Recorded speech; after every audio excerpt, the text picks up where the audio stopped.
है? अब हमें उनसे पैसा चाहिए। जैसे हम गांव वालों से तुम ले गए, फिर तुमने हमें दिया और हमको इतनी गुलामी में डाल दिया, और हम अपने गांव वालों से हाथ जोड़ के हमें ही उगा लेंगे और हम अपना विकास करेंगे। यदि हमने उसी दिन ये बात कर ली होती तो, और इसी तरकीब से हमारा देश भी गुलाम हो गया। क्या हो गया?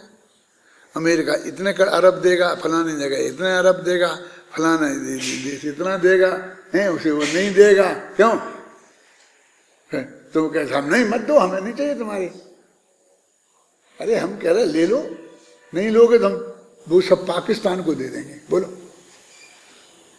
हम तुमको दे रहे हैं 10 अरब रुपया, तुम सहयोग ले लो, हम कोई शर्त नहीं है।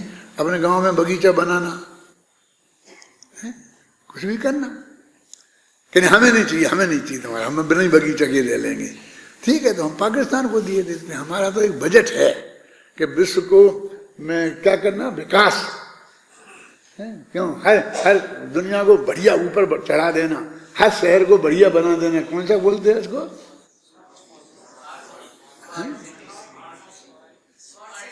हाँ, जो भी होगा, बेकार पूछता हूं मैं, समझे ना।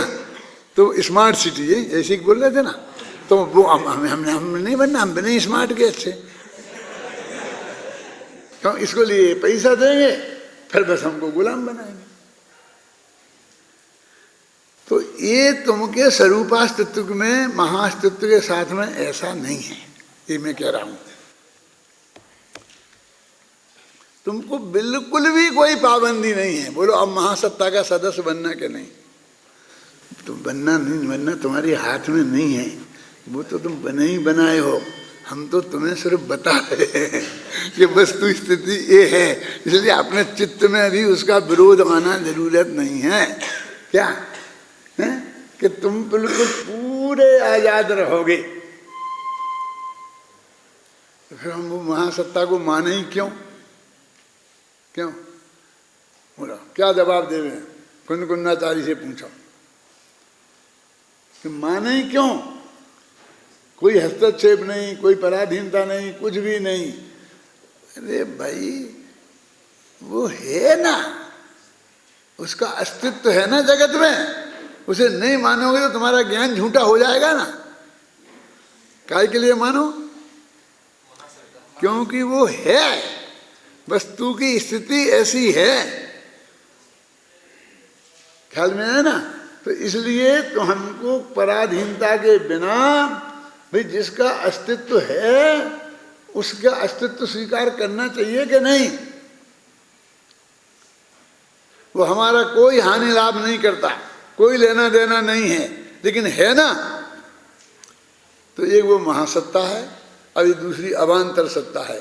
तो पिछली गाथा में महासत्ता की बात करी, अब अगली गाथा में अवान्तर सत्ता की बात करने वाले हैं। देखो, इस प्रकार सभी जीव द्रव्य अस्तित्व, सभी जीव द्रव्य सादृश्य अस्तित्व एवं स्वरूपास्तित्व से युक्त हैं। सभी का अस्तित्व समान है। आप भी अनंत गुण वाले हो और मैं भी अनंत गुण वाला हूं, पुद्गल भी अनंत गुण वाला है। आप भी गुण पर्याय से युक्त हो और मैं भी गुण पर्याय से युक्त हूं। महासत्ता की अपेक्षा हम तुम सभी एक हैं, एक से हैं। अतः इस अस्तित्व का नाम सादृश्य अस्तित्व है। माने सादृश्य माने समानता बोलते होते ना, सादृश्य साधु एक सा होना। एक होने में भी जगत में एक है ऐसा व्यवहार किया कि नहीं, एक होने से होने में भी जगत में एक है ऐसा व्यवहार किया जाता है। क्या है? हाँ, एक से होने पर। हाँ, इधर कह रहा हूँ क्या गड़बड़ हो गया। माने जब एक से होते हैं तो उन्हें भी लोक में एक ऐसा कहा जाता है, ये समझ लेना। उसका अर्थ एक से ही होगा।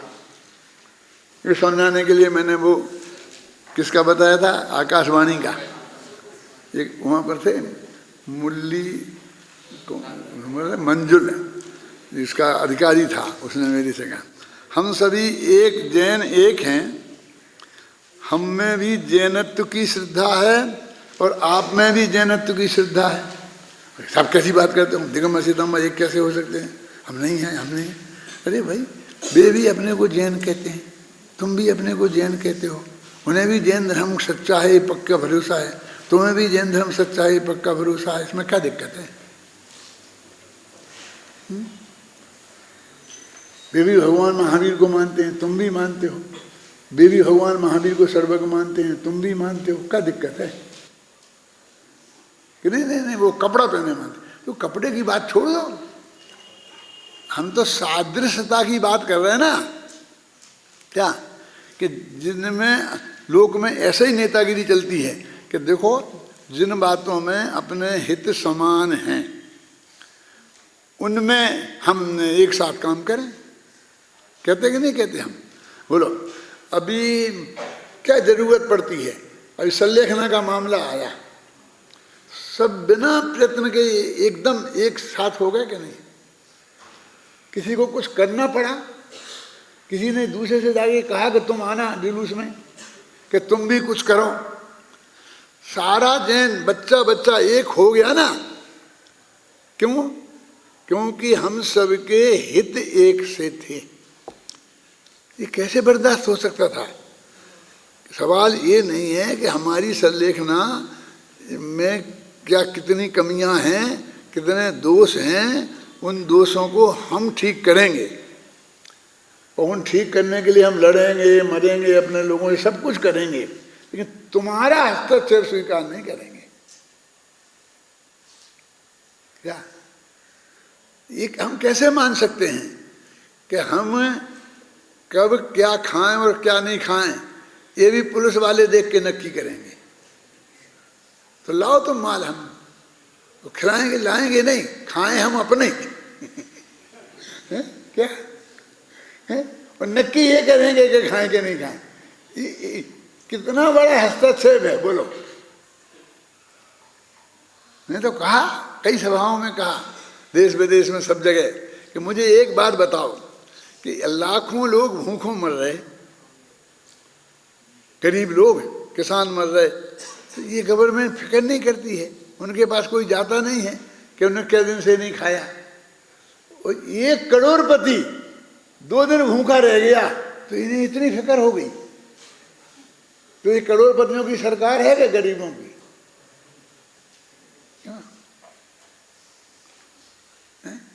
कि तुम भूखे नहीं रह सकते?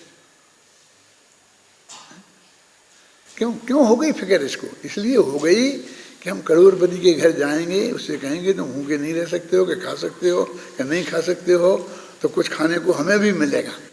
उन गरीबों के पास जाएंगे तो हमें क्या मिलेगा?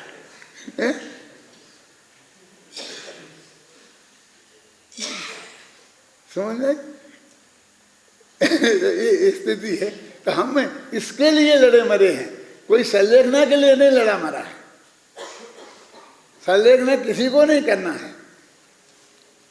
संलेखना कोई जानते ही नहीं क्या होती है, संलेखना कैसे की जाती है, उसका क्या फल है, क्या स्वरूप है, किसी को कोशिश भी नहीं है। समझ में आएगा? फिर और कड़वी बात कह दूं ना थोड़ी, पंडित जी हाथ जोड़ते हैं, ये आपकी किताब है ना, आपको बांटना है ना, 1000 बांटना है, कितने पैसा लगेंगे? ये 5000, ये ले जाओ, माथा मत खाओ।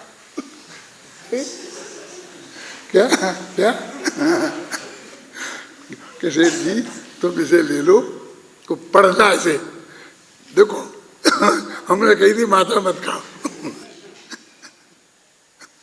ऐसे हजारों लोग हैं इस लोक में। मैं ये कहता हूं कि कोई आदमी ऐसा करना सर्वेक्षण जिसको उत्साह हो, कि जिन जिन ने अपनी किताबें बांटी है उनसे जाकर के पूछना कि तुमने ये किताब पढ़ी कि नहीं पढ़ी, और फिर मुझे रिजल्ट बताना।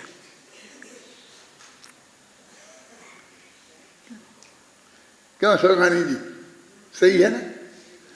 क्यों? हम जानते हैं नहीं पढ़ी होगी। क्यों? कोई ऐसी अम्मा जी का नाम लिखा है जो 90 वर्ष की हो गई है और वो ऐसी हो रही है, चल नहीं पाती, खड़ी नहीं हो पाती, बिना ही पढ़ी लिखी है, वो बांट रही है, वो कहाँ से पढ़ा होगा उसने? कि हमारे विद्यार्थी ने समझा दिया होगा कि अच्छी किताबें अम्मा जी बंटवा दो, तो बंटवा रहा है।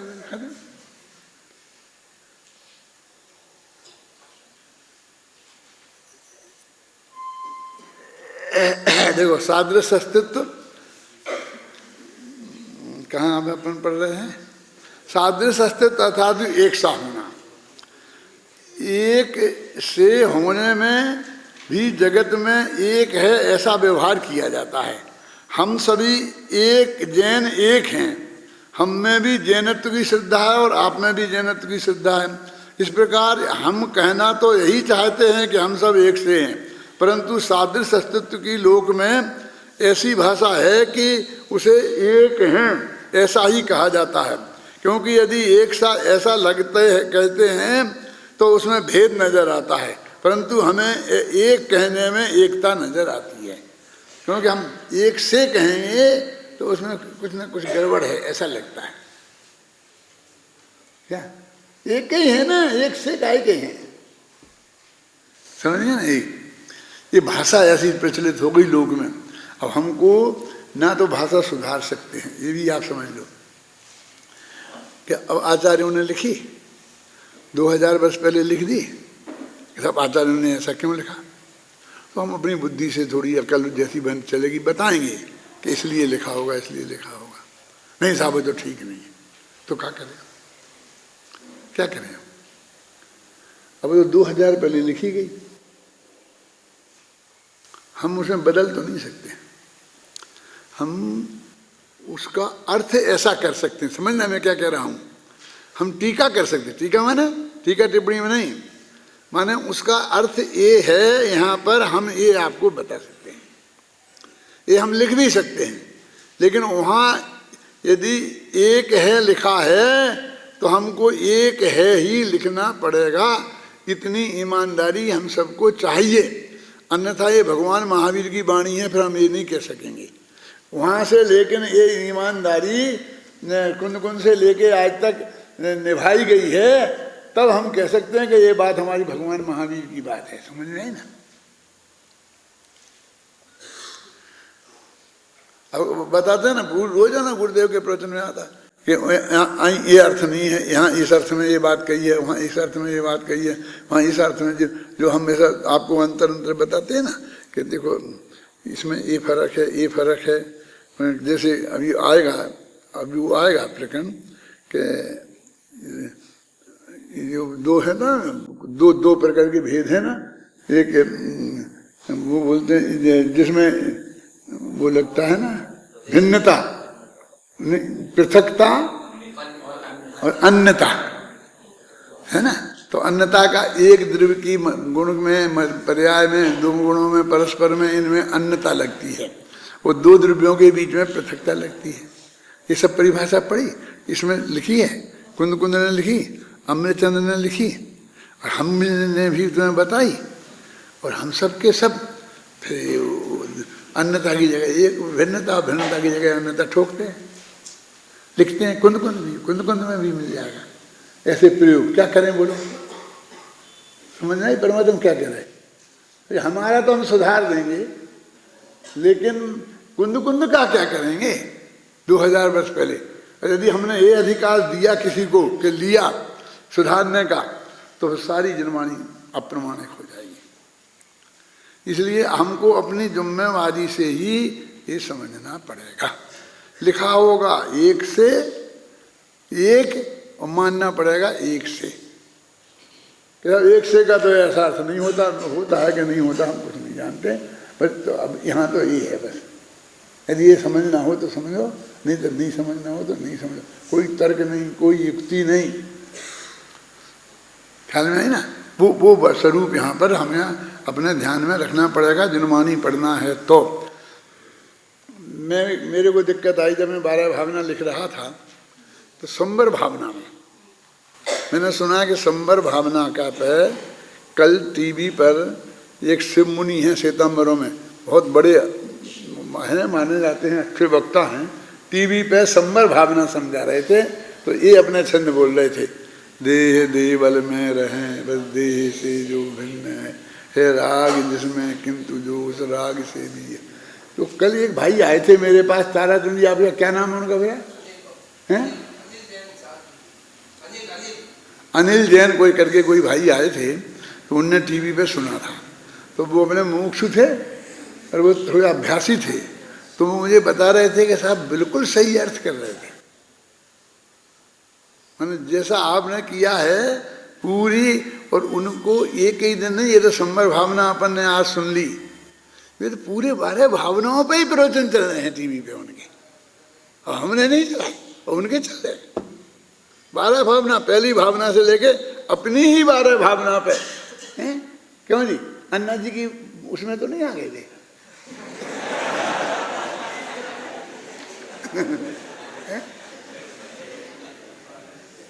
अब मैं आपको बता रहा हूँ, ये भावना मैं लिख रहा था तो मैंने बहुत माथा मारा, फिर मैंने कहा देह देवल में रहे पर, ठीक हो गई यहाँ तो बात, यहाँ तो ठीक हो गई ना, क्योंकि देह जुदी है और आत्मा जुदा है तो भिन्न है। फिर हे राग जिसमें,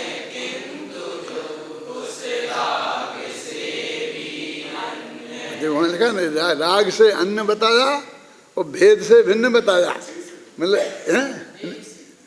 भेद से भी आएगा, घबराना नहीं। पर से बताया भिन्न और राग से बताया अन्न, और ऐसा नियम है।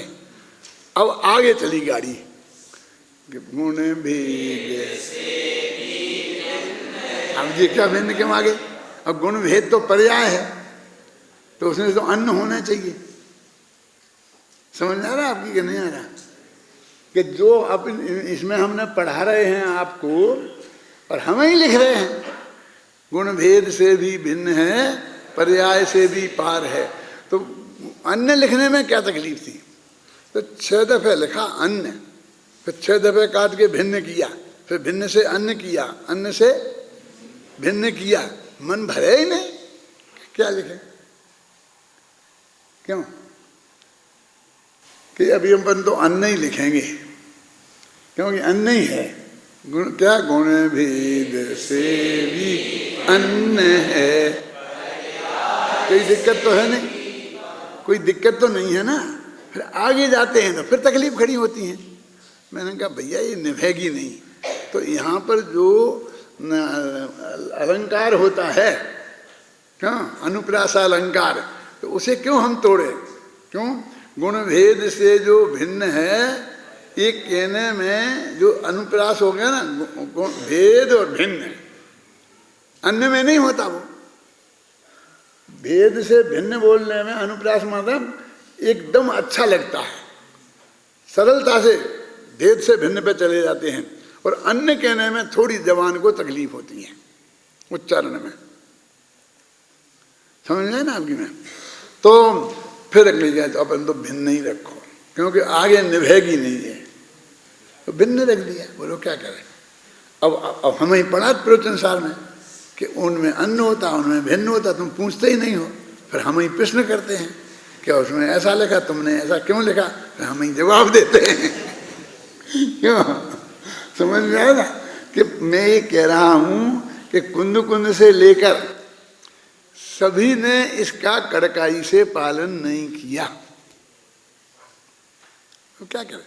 हमारे घर घर में ये हालत है। घर घर में क्या हालत है कि साहब ये पिताजी को दादाजी कहते हैं, ये पिताजी को काका जी कहते हैं, ये पिताजी को भाई साहब कहते हैं। अरे ये जानते नहीं हैं कि हमारे पिताजी हैं। पिताजी कहने में शर्म आती है? नहीं, शर्म वरम तो नहीं आती है, लेकिन जन्म से ही भाई साहब कहते आए, जन्म से ही दादाजी कहते आए हैं। कोई बाप को बाप कहता ही नहीं है। अब करवा लो आप ठीक, सारे हिंदुस्तान को ठीक करवा दो कि तुमको ही ठीक होना पड़ेगा। क्या कि हम भाई साहब कहेंगे तो तुम समझना पिताजी की बात कर रहे हैं, हम दादाजी कहेंगे तो तुम समझना पिताजी की बात कर रहे हैं। समझे ना? हम कुछ भी कहेंगे, काका जी कहेंगे तो तुम पिताजी की बात समझना, है कि नहीं? तो हम बिल्कुल कहीं बराबर हर जगह समझते हैं कि नहीं समझते हैं? और एक एक घर का फर्क, मतलब दो चार का हो तो हम याद कर लें, क्यों कि ये पिताजी को भाई साहब कहते हैं, ये पिताजी को भाई साहब कहते हैं। लेकिन ये तो जितने घर उतनी अलग परंपरा, दो घर में एक से नहीं मिलते। हम अपने पिताजी को पिताजी कक्का कहते थे, काका कहते थे। क्यों? क्योंकि हमारे पिताजी के जो बड़े भाई थे, चचेरे भाई, तो उनके बच्चे हमसे बहुत बड़े थे और वो हमारे पिताजी को सब काका जी कहते थे। तो उनकी सुन सुन के हम काका जी कहने लग गए और उनके बाप को दद्दा कहने लग गए। अब किसने किया, क्या किया बोलो? लेकिन सब समझते थे, हम कक्का कहेंगे तो ये पिताजी समझना है। तो फिर यदि पिताजी को कक्का कहा जाता है तो फिर हमने कही, तो हमारे बच्चों ने तो हमसे कक्का कही नहीं कभी। क्यों? इनसे पूछो कि दादा क्यों कह रहे, हम इनके दादा हैं। क्योंकि हमारा एक छोटा भाई था ना, जो तुम लोगों ने देखा है, बेचारा स्वर्गवास हो गया, वो हमको दादा कहता था, बड़े भाई के नाते। बड़े भाई को दादा कहते हैं, जो पिताजी के पिताजी दादा वाला दादा नहीं। तो वो दादा कहता था, तो उसे सुन सुन के ये लोग दादा कहने लगे। ये लोग ने दादा कहना शुरू किया तो सब विद्यार्थी दादा कहने लग गए। विद्यार्थियों ने शुरू किया तो सब मुमुक्षु कहने लग गए। अब तो देखो तो देश में विदेश में, और ये प्लेन में बैठे हों, ट्रेन में बैठे हों, सब कहने लग गए। इन्हें कैसे पता चला? ये कैसे कहते हैं? बोलो, बता सकते हो तुम? मेरी एक समस्या है, कैसे उनके दादा हम कैसे हो गए?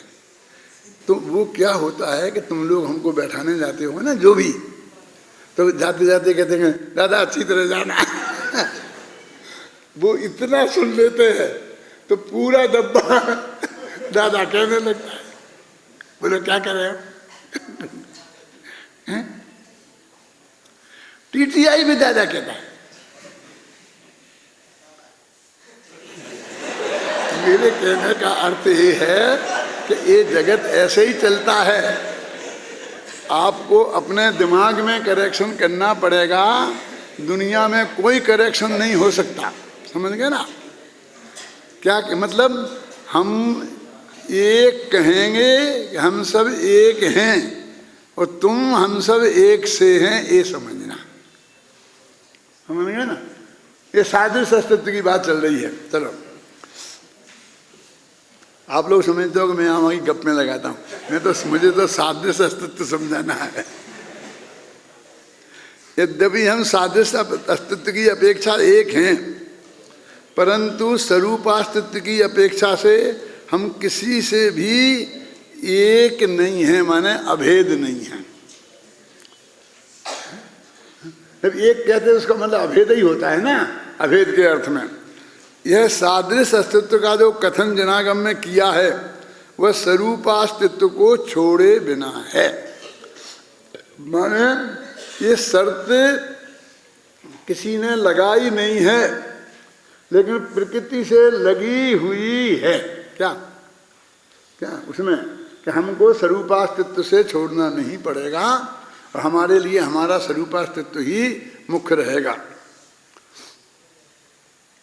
कहाँ पढ़ रहे थे?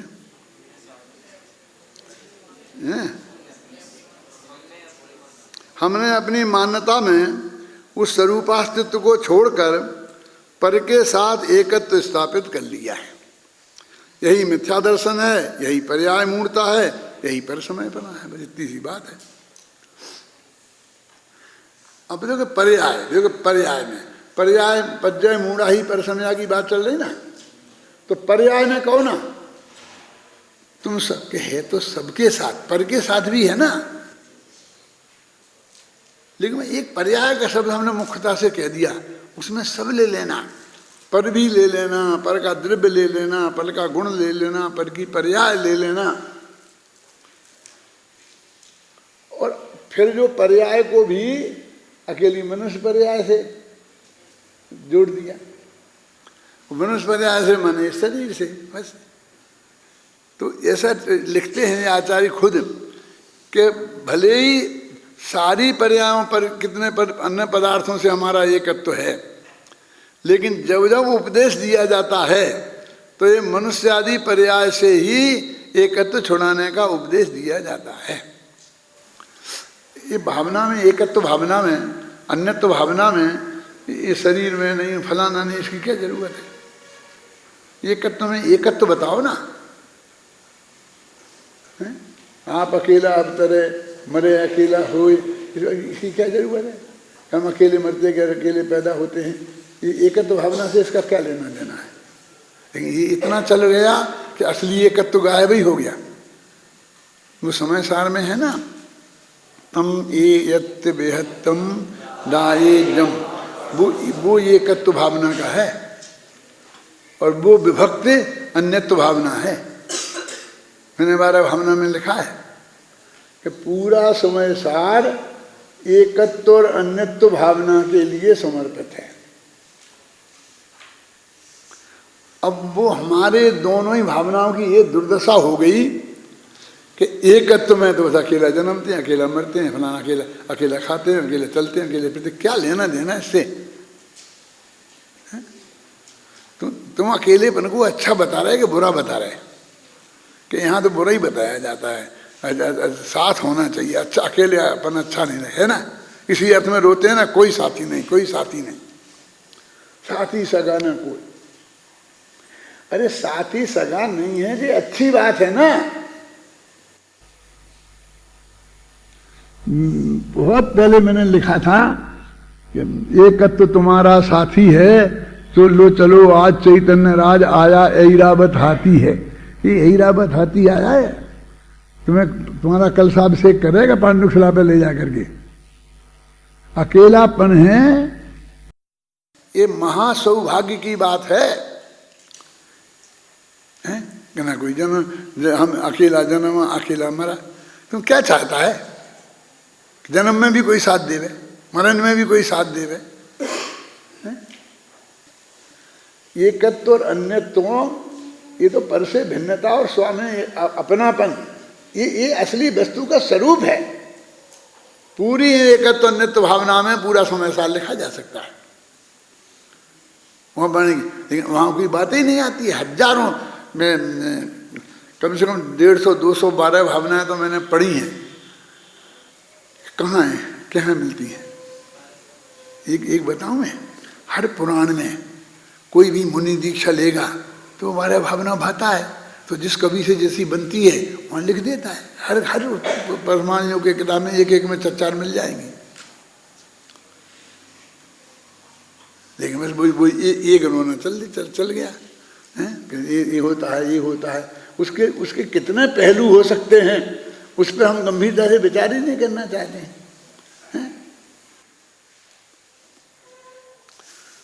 विगत गाथा में अब ये सादृश अस्तित्व अर्थात महासत्ता की अपेक्षा हम सब एक हैं, इस प्रकार पर पदार्थों से हमारा है का संबंध है, अस्तित्व का संबंध है, परंतु इसमें प्रत्येक का अस्तित्व पृथक पृथक है, यही स्वरूपास्तित्व है।